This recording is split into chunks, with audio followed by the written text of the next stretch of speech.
तमाम भाई साहब देखिए ये जो छोड़ दीजिए, छोड़ दीजिए, छोड़ दीजिए, छोड़ दीजिए, छोड़ दीजिए, बात तो मानिए, छोड़ दीजिए।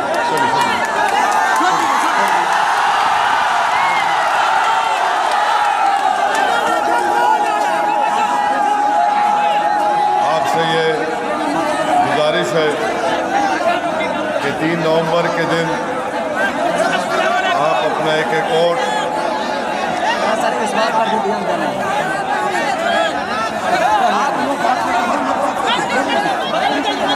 हमारे कैंडिडेट जनाब गोरेलाल राय साहब को देकर कामयाब करिए। और साथ ही साथ आप जानते हैं कि इस चुनाव में MIM पार्टी का RLSP के साथ, बहुजन समाज पार्टी के साथ और देवेंद्र यादव साहब की पार्टी के साथ हमारा अलायंस है। और इस चुनाव में हमने जनाब उपेंद्र कुशवाहा साहब को अपना मुख्यमंत्री के तौर पर पेश किया है। मेरी आप तमाम से ये गुजारिश है, रिक्वेस्ट है कि आप अपने एक वोट से इस ग्रैंड सेक्युलर अलायंस को कामयाब करें।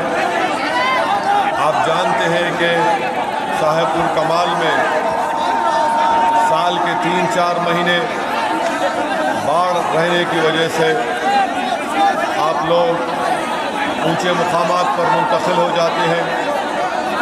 यहाँ पर कॉलेज नहीं है और जिस पार्टी से मुकाबला हो रहा है, आप जानते हैं कि 15 साल JDU की हुकूमत रही।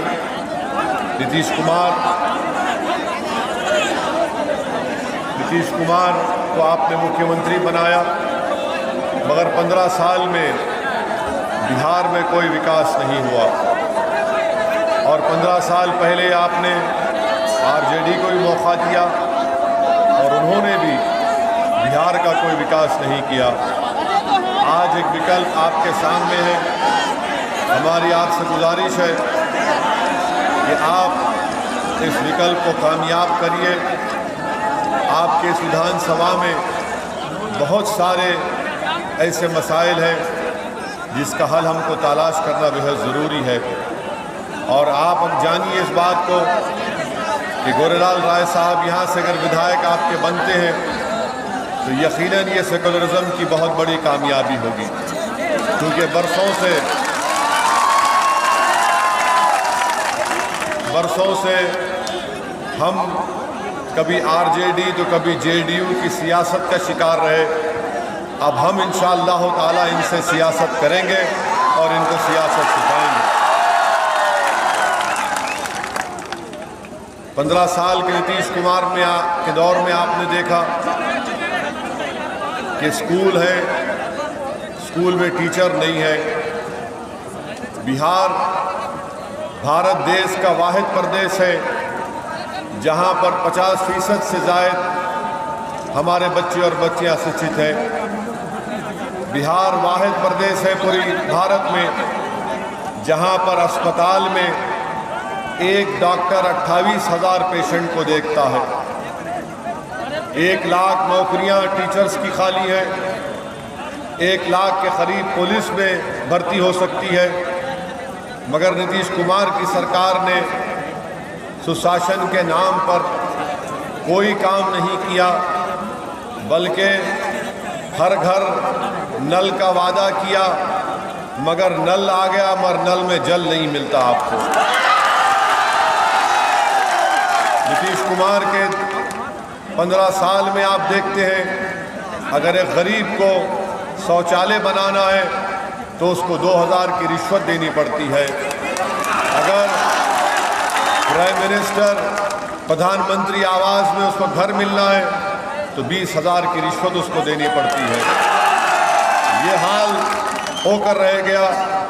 आज किसान परेशान है, सिंचाई के लिए पानी की ज़रूरत है, और आपके विधानसभा में जब बाढ़ आती है तो बंद का काम हो सकता है। अगर आप हमारे कैंडिडेट गुरेलाल राय साहब को कामयाब करेंगे तो मैं आपसे वादा कर रहा हूँ कि बन का काम होगा। और आप ये भी जानते हैं कि यहाँ पर जो डीलर जिसको कहते हैं, वो डीलर ना चावल देता है गरीब को राशन कार्ड के ऊपर, ना कुछ देता है, करप्शन होता है उसमें भी। तो इसलिए हम आपसे गुजारिश करने आए हैं कि आप तमाम लोग 3 नवंबर के दिन सुबह के अवलीन सातों में अपने घर से निकलकर जनाब गोरेलाल साहब को कामयाब करें। वहीं पर विजय पासवान साहब बकरी से RLSP के कैंडिडेट हैं और संजू कुमारी हमारी बहन साहिबा बेगूसराय से हैं। कल तक बिहार में आपकी शिकायत थी कि आपके पास कोई विकल्प नहीं था। भाई बैठ जाइए।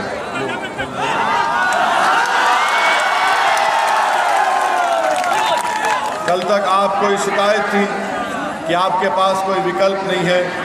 आज अल्हम्दुलिल्लाह आपके पास एक विकल्प है और वो उपेंद्र कुशवाहा साहब और मजलिस बहुजन समाज पार्टी, राजभर साहब की पार्टी, हम सब मिलकर एक होकर आपके दरमियान में आए हैं और आपसे गुजारिश कर रहे हैं कि आप अपना एक एक वोट को ज़ाय होने से बचाइए। 5 साल पहले आपने गठबंधन के नाम पर JDU, RJD और कांग्रेस को कामयाब किया था। इन्होंने ये वादा किया था कि BJP को रोकेंगे और संघमुक्त भारत का ऐलान नीतीश कुमार ने किया था।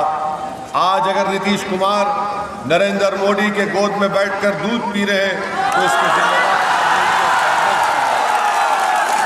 इसीलिए अगर कोई RJD या कांग्रेस के लोग आकर आपसे बड़ी बड़ी बातें करेंगे तो आप इनके दिल फरेब बातों में हरगिज़ मत आइए। 5 साल पहले उन्होंने बिहार की जनता को झूठ बोलकर धोखा देकर सत्ता हासिल की और आज BJP पावर में है। दूसरी अहम बात कि मेरे जाने के बाद यहाँ पर RJD कांग्रेस के लोग भी आएंगे और आकर आपसे कहेंगे कि ओवैसी जहाँ कहीं जाता है वहाँ पर वोट काट देता है। तो मैं पूछना चाहता हूँ RJD कांग्रेस के लोगों से, ज़रा ये तो बताइए कि पार्लियामेंट के इलेक्शन में बिहार में 40 लोकसभा की सीटें हैं, उसमें से आपने एक सीट पर भी कामयाबी क्यों हासिल नहीं की? 40 सीट में एक सीट पर कांग्रेस कामयाब होती है और कामयाब इसलिए होती है क्योंकि वहाँ पर किशनगंज में हमारे बिहार के अध्यक्ष अख्तरुल ईमान साहब 3 लाख वोट लेते हैं। 3,25,000 JDU का कैंडिडेट लेता है और 3,50,000 कांग्रेस का कैंडिडेट लेता है। अगर अख्तरुल ईमान नहीं लड़ते तो वो सीट पर भी हार जाते। मेरा सवाल उन लोगों से है जो हम पर इल्ज़ाम लगाते हैं, अरे तुम में ताकत नहीं है नरेंद्र मोदी को हराने की, हम में ताकत है, हराएंगे। 5 साल पहले धोखा देकर झूठ बोलकर वोट हासिल किया, अब फिर आ रहे हैं। मेरे अजीज दोस्तों और बुजुर्गों, आप ये भी देखते हैं कि RJD कांग्रेस की तरफ से अब ऐलान हो गया कि हम 10 लाख नौकरियां देंगे। तो दिल्ली में बैठे दिल्ली के बादशाह नरेंद्र मोदी ने कहा तुम 10 लाख दोगे तो मैं 19 लाख दूंगा। ये कोई मजाक है?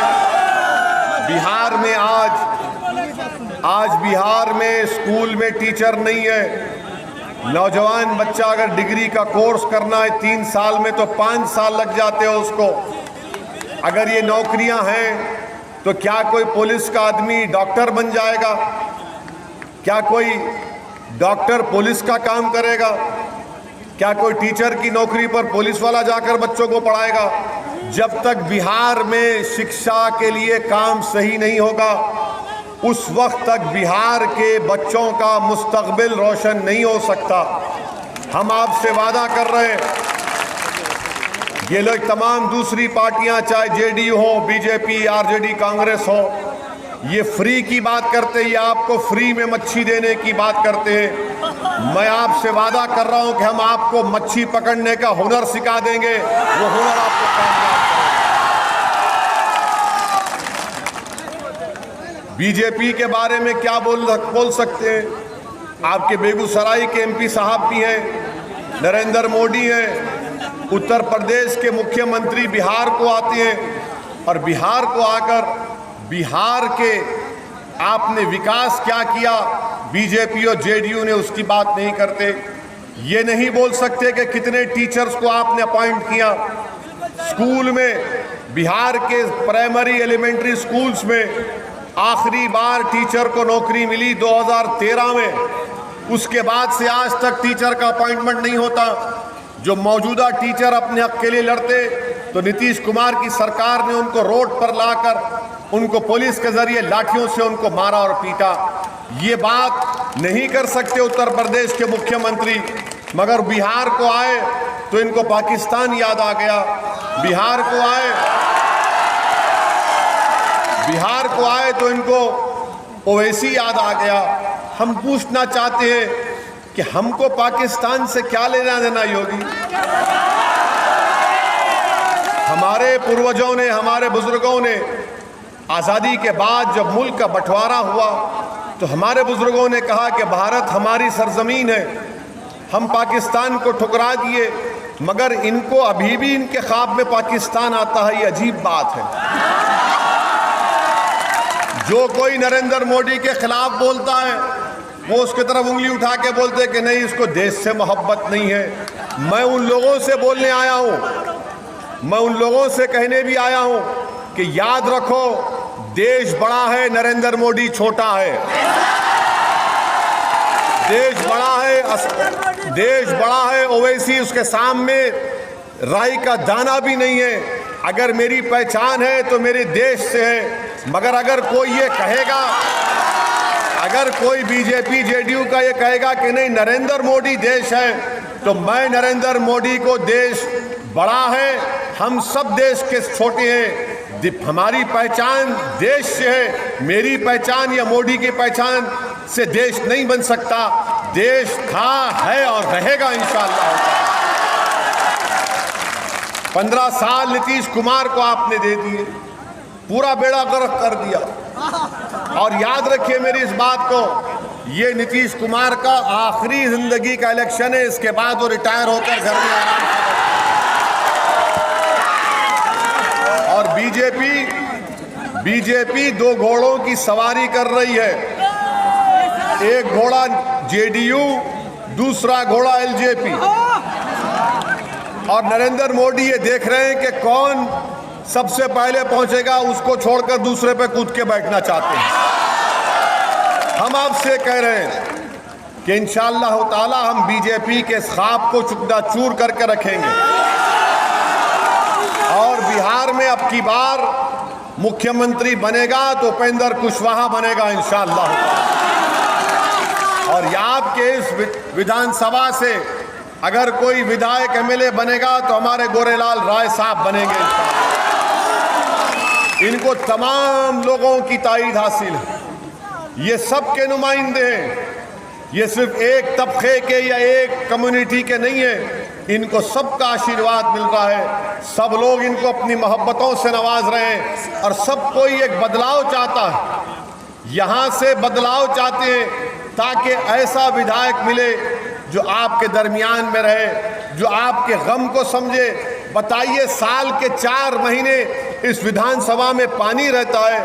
कितनी बदबख्ती की बात है, कितनी अफसोसनाक बात है कि देश को आज़ाद होकर 70 साल हो गए, मगर इस विधानसभा में लोग जब बाढ़ आती है तो 2-2, 3-3 महीने ऊपर ऊंचे मुकाम पर जाकर रहते हैं। ये हम तमाम के लिए शर्मिंदगी की बात है कि आज अगर भारत तरक्की कर रहा है तो इस विधानसभा में बाढ़ के बंद का काम क्यों नहीं होता। मैं आपसे वादा कर रहा हूँ कि इंशाअल्लाह ताला आप हमारे कैंडिडेट गोरेलाल राय साहब को कामयाब करिए। ये जो मसले मसाइल आपके बहुत ज़्यादा हैं, एक सच्चा और मेहनती आदमी जो आपके गरीबों के गम को समझ सकता है, जो आपके दरमियान में रह सकता है, जिसका ओढ़ना और बिछोना आपको आराम पहुंचाना है, जिसकी ज़िंदगी का मकसद ये है कि इस विधानसभा में वो तमाम चीजें आपको मिले जो पटना में मिलती हैं। इंशाअल्लाह इस विधानसभा में आपको हम पहुंचाएंगे। तो मेरी आपसे फिर आखिर में ये भी गुजारिश है कि हमारे विजय पासवान साहब को बकरी से भी कामयाब करिए और हमारी बहन संजू कुमारी जो RLSP के कैंडिडेट हैं इनको भी कामयाब करिए। मेरी आपसे फिर से गुजारिश है कि इन तीनों की कामयाबी हमारी सेकुलरिज्म की कामयाबी होगी। आपने 15 साल RJD को वोट दिया, उन्होंने कुछ नहीं किया। 15 साल आपने नीतीश कुमार BJP को वोट दिया, आप उनका रिकॉर्ड देख रहे हैं। ये 10 लाख 19 लाख के चक्कर में मत आइए। नरेंद्र मोदी अगर 19 लाख नौकरियों का वादा बिहार में कर रहे हैं तो प्रधानमंत्री से पूछ लीजिए, पहले 15 लाख तो दे दीजिए हमको। जो 1.5 करोड़ नौकरियों का वादा नरेंद्र मोदी ने किया था, कितने नौकरियां मिली अब तक? कुछ नहीं मिला। ये 10 लाख और 19 लाख की बातें करके ये बिहार के गरीब आवाम को चूना लगाने की बातें कर रहे हैं। तो बिहार की जनता बड़ी बाशऊर है, मैं जानता हूं। और मैं आपको एक बात समझाने के लिए कहना चाहता हूं कि हैदराबाद हम अब एक लतीफ़ा है। लतीफ़ा यह है कि 2 बड़े ताकतवर लोग थे, बड़े बड़े दौलतमंद ख़ानदान के लोग थे, तो उन दोनों को बड़ी आदत थी लंबी लंबी छोड़ने की, बहुत दूर दूर तक छोड़ते थे।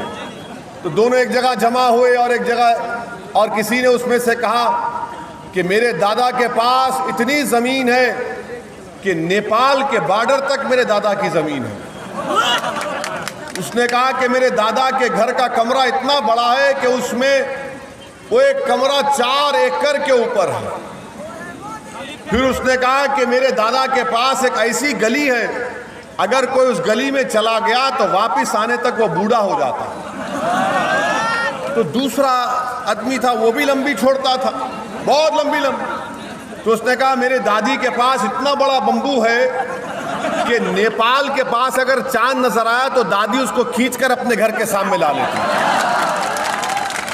फिर उसने कहा कि मेरी दादी के पास वही बम्बू से जब मेरे दादी का दिल नहीं लगता तो चांद से खेलती थी, हिलाती थी, चांद तारों को हिलाती थी। तो दूसरे शख्स ने कहा कि बस अच्छा ये बता दे कि वो बम्बू तेरे दादी कहाँ रखती थी?